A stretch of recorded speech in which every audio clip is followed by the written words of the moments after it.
Bu meclisimiz elbette ki bir ciddi meclistir.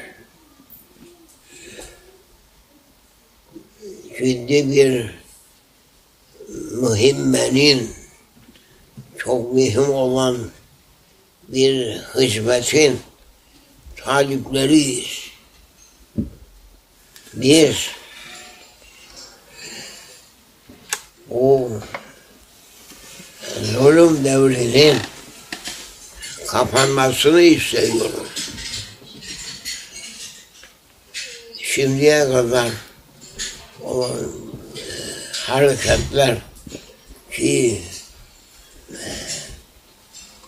31 Mart vakası derler. Ondan itibaren zamanımıza gelinceye kadar İslam'ın üzerine bütün dünya çökmüştür. İslam'ı yok etmek isterler. İslam Allah'ın gönderdiği dindir. Onu yıkacak bir güç yok. İslam'ın heybetinin önünde bütün dünya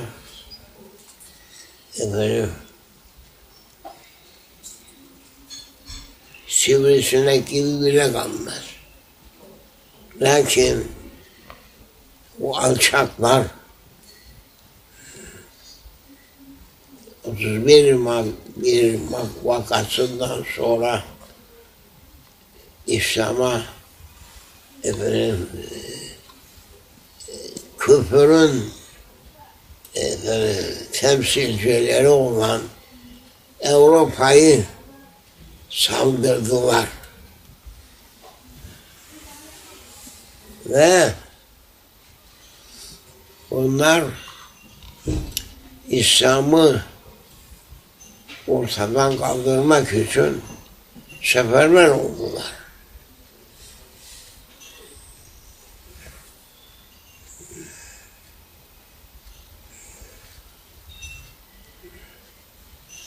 İslam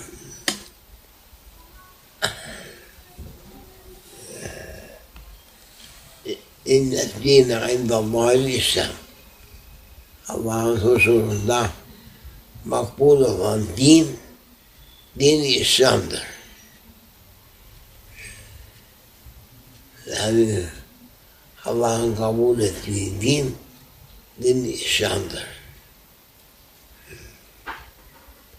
Onun dışında olanlar hepsi batıldır.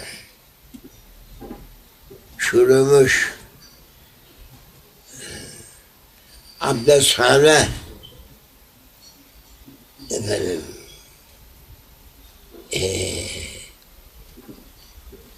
pislikleridir.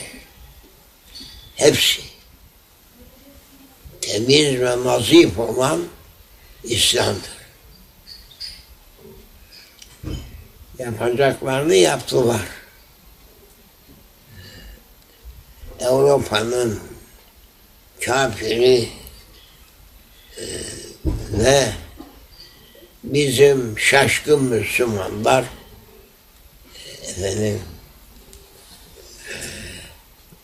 Peygamber sözüne bakmadılar aleyhissalatü vesselam ve hepsine Avrupalı olacağız davasına derdine düştüler. Yani gavur olmaya talip oldular. Avrupalı kafirdir. Kafire ayak uydurmaya çalışanlar, onlar da kafirdir. Yok, şakası yok. Ve aldırmadı İslam alemi. Belki dünya üzerinde 2 milyar Müslüman var. Hepsi gaflet içerisinde. Zannediyorlar ki İslam batmıştır. Bizi kurtaracak Batı'nın takip ettiği yoldur. Öyleyse biz de batılılaşalım. Batılı olalım da kurtulalım. Bu fikrini gene Avrupa'nın kafiri, Garp dünyasının kafiri bunu ileri sürdüler. Sizi geri bırakan İslam'dır. Siz İslam'ı bırakın, bize uyun ve kurtulun. Sizin kurtuluşunuz bizim yolumuzu takip etmenizdir. Biz ilerdeyiz. Siz bizi takip edeceksiniz. Ne gibi takip ettirdiler? Avcının arkasında köpek görür gibi. Bizi bu derekeye düşürdü. Bu habisler ve hainler. Bizdeki gafil olan garplileşmek, batılılaşmaz yolunu isteyenler bunu kabul ettiler.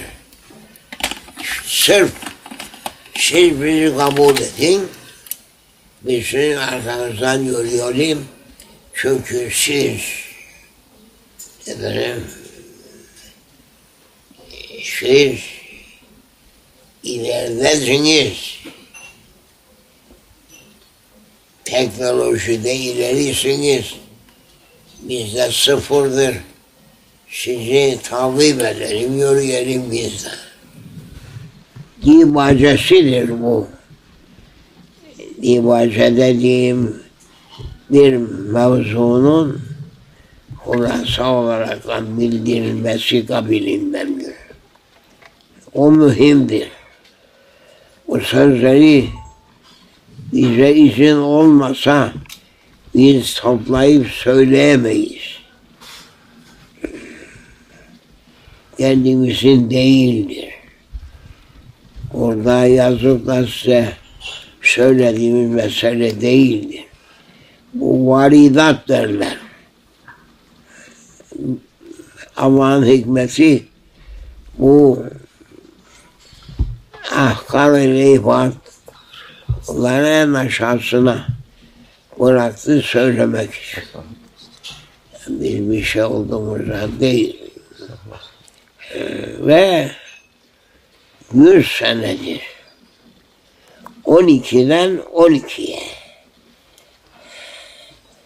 1912'den 2012 100 senedir bir asırdır Müslümanları perişan etti başındaki canavarlar.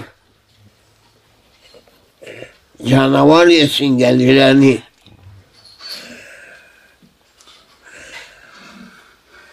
Rezil ettiler alemi İslam'ı. Allah haklarından gelsin. Bundan öteye adım atamazsınlar. Dönecek. Baktılar önde çıkmaz sokak. Şaşırdılar. Çıkmaz sokak. Veya başka tabirle köprü var ama köprü belki çökebilir. O kadar eskimiş, çürümüş şey. Şimdi düşünüyor millet. Teessüf olunur ki İslam'ın sancağını 1000 sene taşımış olan Osmanlı'nın evlatları sayılan Türkler ne diyorlar? Efendim, Müslümanların Avrupa Birliği'ne girelim. Siyasetleri bu. Avrupa Birliği'ne girelim. Ne gerek yavrum? Aman bizi kabul edin. Ne münasebeti var? Senin şerefin yok mu? Aklın yok mu? Efendim, her şeyi yapabilecek iktidarın varken ne Avrupa'nın peşinde koşturuyorsun sen be? Yanlış. Büyük yanlış. Efendim, koşturuyorlar. Bir şey elde edeceğiz yani. İslam'ın açtığı kapıyı hiçbir kimse açamaz. Müslümanlık şerefimizdir.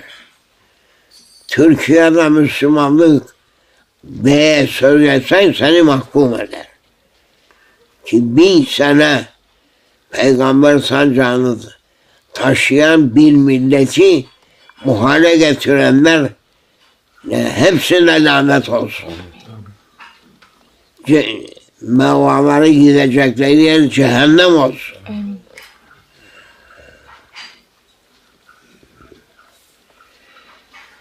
Ve bugün İslam alemi her türlü imkana sahipken Avrupa'nın arkasında, Garp milletlerin arkasında kelp avcıyı takip eder gibi efendim koşturuyorlar.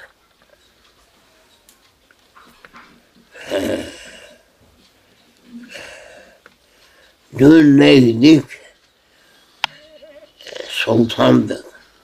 Bugün neyiz? Süfli bir mahluk gibiyiz. Her biri bir tekme atıyor. Koskoca İslam alemi. Hepsi fıkır fıkır kaynıyor. Ne için? Biz de Avrupalı olacağız. Avrupa'da fen var. Ve benim elimde olan kuvveti ben kullansam Avrupa'yı değil Amerika'yı da batırırım. Yani kuvvetimiz çok değil. Var. Söyleyene değil, söyletene bak.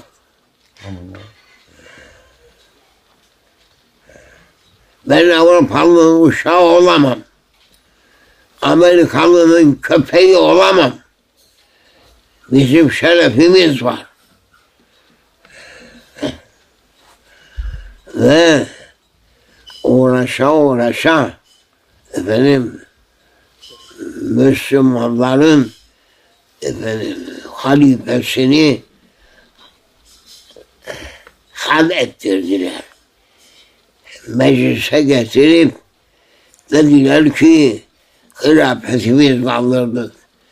Buraya senin hilafeti sen vermedin ki kaldırasın.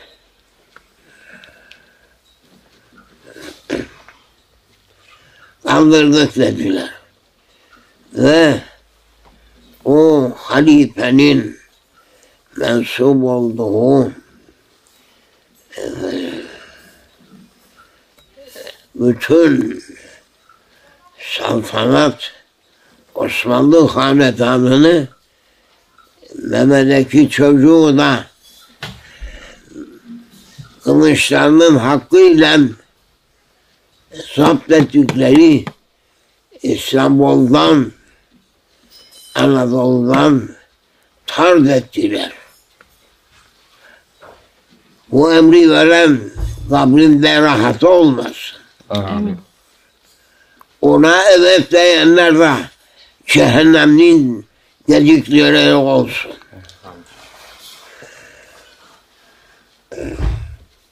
Peki. Bu olacak. Olacak oldu. Lakin emir Allah Celle Celaluhu'nun Subhanahu ve Teala.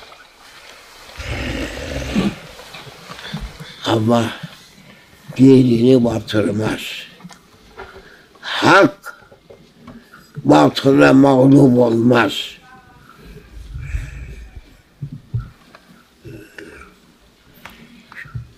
Bunu ne kadar söylesek deizler yağdır. Yetişir. Şimdi gelelim biz Allah'ın hikmeti bu İslam'a karşı olanlara meydanı açtı, girin meydana görelim ne yapacak. Yaptıklarının içinde boğulsunlar.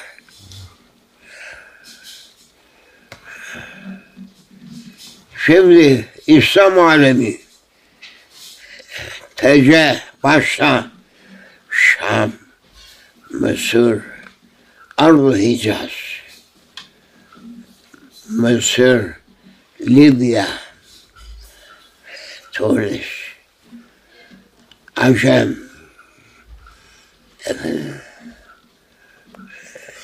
Hind Müslümanlar böyle yerde üzerine basan Avrupa'nın kafiri. Her imkan elimizdeyken isterse bizde kuvvet var. Onların teknolojisini anından durduracak kuvvet var bizde. Yok değil. Lakin bu Avrupalı'ya aşık olup Avrupalı isteyenlerin burnu sürtülsün. Şimdi sürtüldü kaldılar. Ve saltanatla beraber millete sormadan, danışmadan, reyine almadan saltanatı kaldırdı bir kimse. Arkasından hilafeti de kaldırdım dedi. Arkasından ben ne halife isterim, ne Osmanlı'yı isterim, ne saltanat isterim. Hepsi çıksın gitsin. Ben garbi bir devlet kuracağım. Kör etti. Kör etti. İçine etti. Memleketin temizlenmesi için asırla yetişmez. Daha Türkçesi koca bir Osmanlı'yı Türk'e döndürdü, Türk'ü gavura döndürdü. Mısır'daki bela onlardan beter. Libya'daki onlardan beter. Şam'daki bir avuç insan saçma sapan fikirlerle nedir onların yolu? Ne böyle vasilik çıkar. Ne vasiliği be? Sudan gitti. Koca Mısır gitti. Koca Libya gitti. İslam sancağını taşıyanlar. Peki. Cenab-ı Hak bıraktı. Ta ki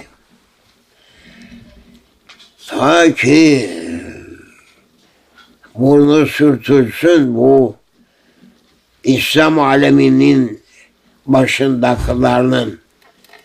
Kıyamet onların başlarına kopuyor. Türk'te öyle, Acem'de öyle, Şam'da öyle, Irak'ta öyle, Mısır'da öyle, Libya'da öyle. Baştakilerin hepsinin burnunu sürttürüyor. Yemen'de öyle. Şimdi bu bir mukaddimedir. Söylediğimiz. Şunu dikkat edeceğiz. İş şimdi hududuna yetişmiştir. İslam alemi halifesini istiyor. hilafet müessesesini istiyor. İstemeyen yok. İstemeyen gavurdur. Kafirdir. Subhanallahirrahmanirrahim. Bu genç insanlar. Avrupa'da. Bunları uyandıran kim? Bu delikanlı bunlar hepsi. Efendim? Biz de diyor, sultanımızı isteriz. Biz Osmanlı'yı isteriz. Bunlar, bu efendiler, bu delikanlılar. Nasıl iş bu? Göster resimlerini. Bak oraya.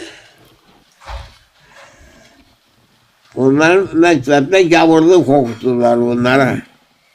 Bak şimdi ne diyorlar? Biz Osmanlıyız diyorlar. Aslını inkar edenin nesli yok. Soysuz demektir. Aslımız Osmanlıyız demeye başladı bu gençler Avrupa'nın içerisinde. Türkiye'de o imkanı bulamadılar. Tecrüde. Avrupa'da bulundu da efendim diyorlar ki biz Osmanlıyız. Bizi kim buralara? Herkes Osmanlı'ya gelir. Ekmek bulurdu yemeye. Biz şimdi Avrupa'nın peşine Avrupa'nın artıklarını toplamaya gittik. Yazıklar olsun bize demeye başladı bunlar. Osmanlıyız diyorlar. Pek şanlıyız. Pek şanlıyız. Bak o kitaba. O delikanlıların yazdığı kitap benim huzurumda. We are proudly Ottoman.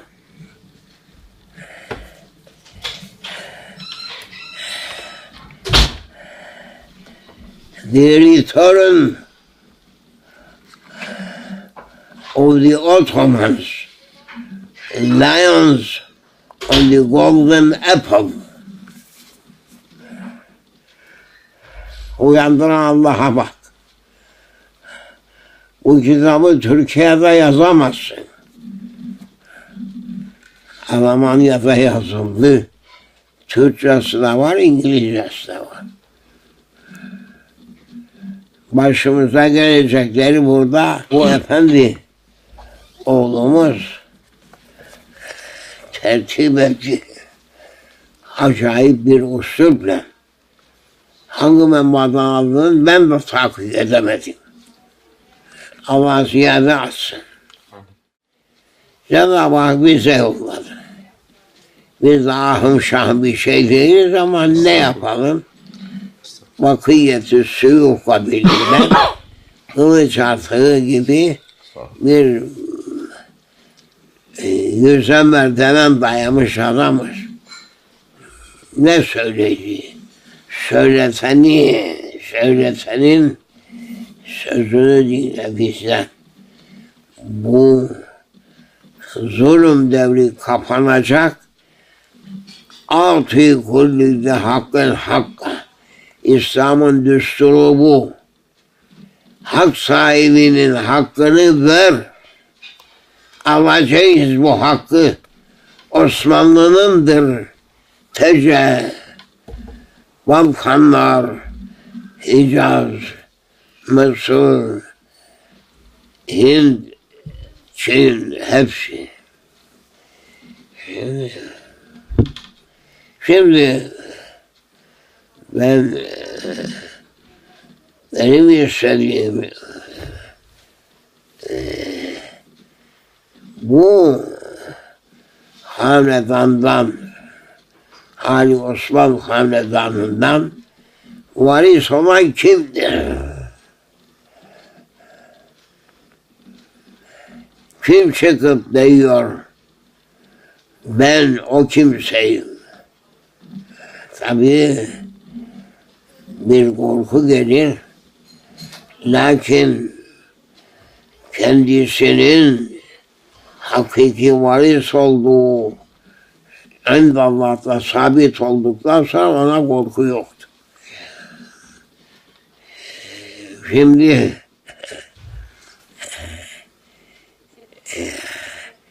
O varislerden Türkiye içerisinde İslam sancağını kaldıracak kimse yok. Saltanatın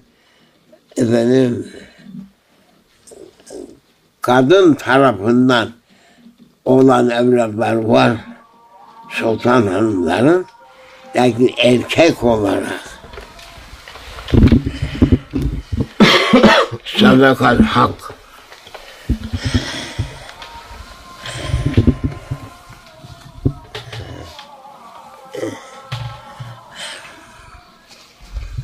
Kadın tarafında olanlar var. Yani işe yaramaz kabiliğinde. Bu yükü omuzlayacak kimse Avrupa'dadır. Arap alemi kabul etmedi. Murtat Türkler tarz etti. Bu kimseler Avrupa'da kaldı. Allah gözetti. Ve bugün şimdi millet Osmanlı'yı istiyor. Tecenin zulmünden bıktı, usandı ve şeriata karşı gelişlerinden millet muhber oldu. Diyorlar ki bu nasıl iş? Bu nasıl iş? Nasıl olur bu iş? Bizim dinimizi sen kaldırasın. Müslüman adı, İslam adını taşıyan eskiden Otoman Bank vardı. Onu bile kaldırdılar. Osmanlı adına hiçbir kelam yoktur orada. Nasıl öyle? Ne oldu? Yani siz 50 senede her şeyi değiştireceksiniz. Yalancının mumu yatsıya kadar. İşte bu kadar. Beğensinler kendi hallerini. İçinden her gün çıkmaya uğraşacaklar, daha batacaklardır. Ta ki bu mülkün saltanatını uhdesinde tutan sultan gelince ilahi imdat var. Bunlara şeytan yardım eder. Sultanlara Cenab-ı Hakk'ın emriyle Evliyaullah yardım eder.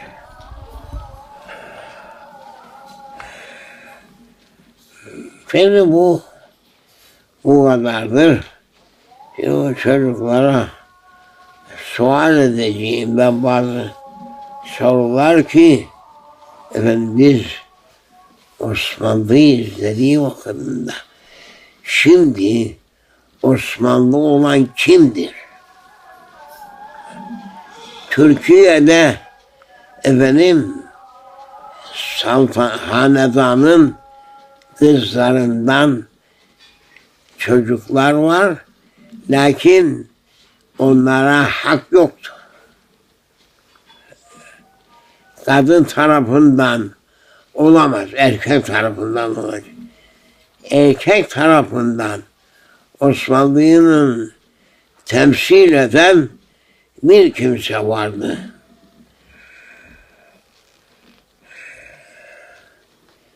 Bizim kalbimiz dediğimizde bize olan ilham.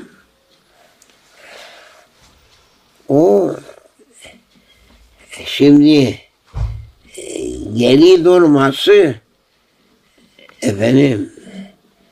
ben bu yükü yüklenemem demesiyle bize makbuldü. Bana verin deseydi makbul değildi. Yusuf Peygamber Firavun'a dedi ki hani vezir yap bütün hazineler üzerine, vermedi, bir sene sonra verdi. İsteyene verme, istemeyene yükle. Hem malik hem melik sıfatıyla. Kılıççının, partilerin kılıçlarının hakkı İstanbul. Sen o hanedanla satarsın dışarı. Namus mu bu? Din iman mı bu? Edep, haya mı bu? Müslümanın şanı mı bu? Müslümanlardan beri olanların yaptığı iştir bunlar.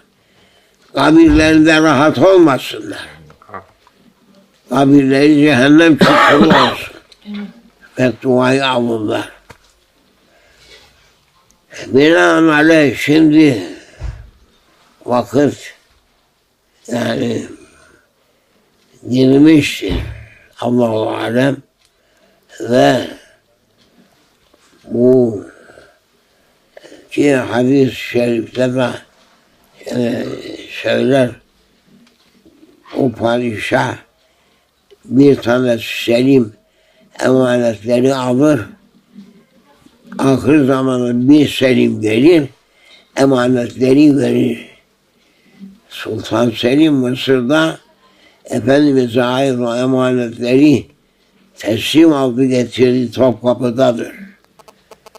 Ahir zamanda da efendim gene Selim isminde bir sultan gelecek, vaktin sahibi Mehdi Aleyhisselam'a takdim edecek onları.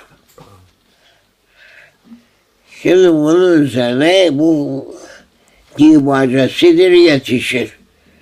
Sonra sizinle konuşur. Ve min Allah'a tabi. Fatiha. Yani çay içelim, ağzımızla şey ettik. Arapçaya döndürdüğünde vur. Yanımız halifenin yolunda feda olsun. Saltanatın yolunda feda olsun. Bunların yolunda istemem.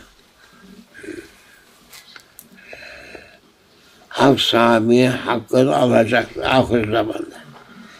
Zulüm devrini kapatacaktı. Şükür Allah'a, şükür. Bu hitabı bize müyesser kılan Cenab-ı Hakk'a şükür. Allah'a emanet.